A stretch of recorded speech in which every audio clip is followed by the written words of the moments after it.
Hello and welcome back. This is David from the Personal Finance Squad. We just finished up with section 1.2, going through the supplemental items to have a tracking sheet and a bank account, which are both separate from the main account and the main spreadsheet. Now we're going to go through section 1.3, the expenses and the take-home pay. So what we want to do here is look at what Jasper has decided to do with his expenses list. So you can see that this is actually a pretty good sized list here. So again, this is his list. Your list could be different, but this is a great thing to work from. And we're going to notice a few other pieces in here that we haven't seen yet because this really has not been built out to this point. So we can see some things that he's added. We certainly talked about student loan and mortgage and rent. He's a single father, so he has a child for care. We talked about groceries, cable bill, cell phone, auto insurance, pretty common things. He has a spot here for dining out, so he says, maybe I spend $50 at dinner, I get a couple trips out of this a month. So this is a new ad. Certainly gasoline, so he drives a car. Now notice here we have furniture, credit card, and computer. So we have financed in parentheses here because that means not only his payment is as such $65 a month, which is a fixed amount, or technically should go lower if he's making his payments on time. But so the only thing this is going to do is go lower, as long as he doesn't add any more money to his balance, as with credit card. Now the computer, he must be in an interest-free plan. Probably for a period of time, like a grace period, to pay his computer down before any interest would accrue. Some other things here we have bowling, so he decided to bowl in a league like I do, or did. Utilities. He still has a home phone. Like in my case, I don't have a home phone anymore, so certainly changing as the years go on. He has a health club, doctor's appointments, memberships, haircut, and oil change. So that's a good one as well. That could also be just considered more probably in the supplemental category because he's probably saving up because you don't get an oil change every month in most cases. So again, budgets are flexible, so this could certainly be moved over here. And so you can see that this, again, supplemental is called out separately.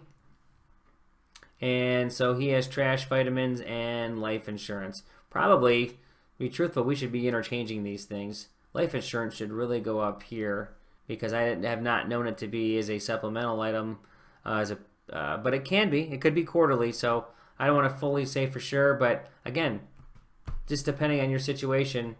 So I guess I should take that back and say that in his particular case, he must be assuming that he's getting charged quarterly or maybe biannually. Okay, so we can see how this list is built out. And so what we want to do next now is say, well, we have all of these listed. Now we need to know what our income is to make sure that all of these items can be paid for. So we're getting to the take-home pay here, and we have a little green little box of a tidbit here. Again, for those of you that may not have a 401k or are not sure what those are exactly, at this point what we do want to say is that we want to talk about not only 401k but other pre-tax income type of things. So what we're saying when we talk about net income is that medical, dental, union dues, flexible savings accounts, and the 401k rather, they're called pre-tax. That means if someone makes $1,000 and all of those items that are pre-tax for him, let's say are 200, you subtract that number, and then the tax starts on the $800. The tax does not begin on the $1,000 amount. Anything in your paycheck that can be pre-tax is a benefit because it's just less tax that you're going to incur. Okay, so we're getting into a little more information here, and we see that Jasper has been given a salary of $60,000. What we want to say here, by the way, which you don't see, is that we're going to do some pretty loose interpretation here. We want to make this easy to start out with, okay? So one thing we want to say here is that Jasper's salary is really $80,000. That's gross pay, right? And then what we're saying up in here, or we will say that you don't see it, we'll see it a little bit later, is that we're just going to take out a straight 25% in tax. And if we add that up and multiply that out, that's going to equal 20 grand. So 80 from 20 equals 60. So this is the number we're going to work with for Jasper's salary for this book, for this exercise, and beyond. Not everyone gets paid in the same cycle. Some folks get paid bi-weekly, some people get paid monthly, some people get paid weekly. So, for example, here we want to look at a couple interesting pieces of information. So we'll go right here and we'll say, if you're a weekly person, or you're going to have 4 months of the year where a fifth check is given to you. So that means 8 of the 12 months, there'll be 4 checks, right? And then 4 months, you'll have 5 checks. And that's just the math. That's just the way the calendar works. Now, we have being paid, let's see, bi-weekly right here. Bi-weekly is every other week, correct? So in that case, you're going to have 10 out of 12 months. I forgot to write the 12 here. 10 of 12 months equals 2 checks. And then 2 months, you're going to get 3 checks. And that's what we call bonus money. And we're gonna see how this goes here a little further down the road. But this bonus money, this is where you can build in, because you're used to living off 4 checks most of the time, right? 3/4 of the time. Here even more so, 10 of 12 months. So if you can live off that most of the time, then you can do that all the time. And then these additional checks over here can be used for some really great benefit. It's kind of like a built-in stipend or a bonus, or kind of like a tax return in some regard, right? So let's move this up real quick so we can play with a little more real estate. Here's an example of a 2013 schedule, and here are the actual months based on that particular year that checks would be received based on these hypothetical examples. So what we want to do is think about not only the folks who get paid like that, but there are folks who get paid in different stretches, and we're going to find out how to manage those as well. The first one we want to talk about is an erratic pay schedule.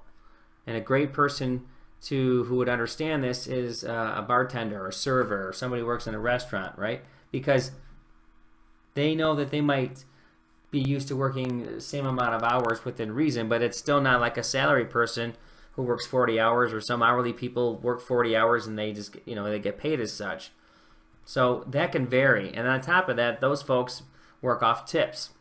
And those tips can vary as well. So they need to do a little more digging deeper to find out how much money they're actually living off of.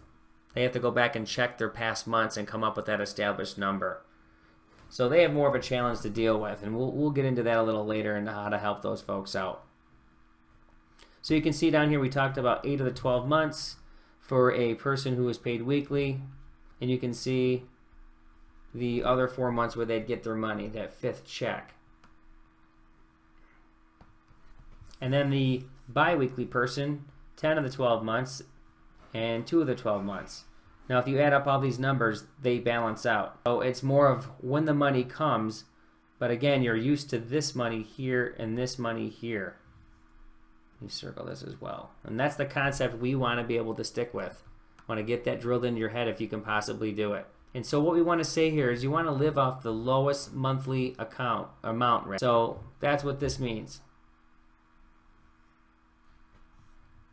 So what we want to do at this point is that we're going to say that Jasper is getting paid bi-weekly.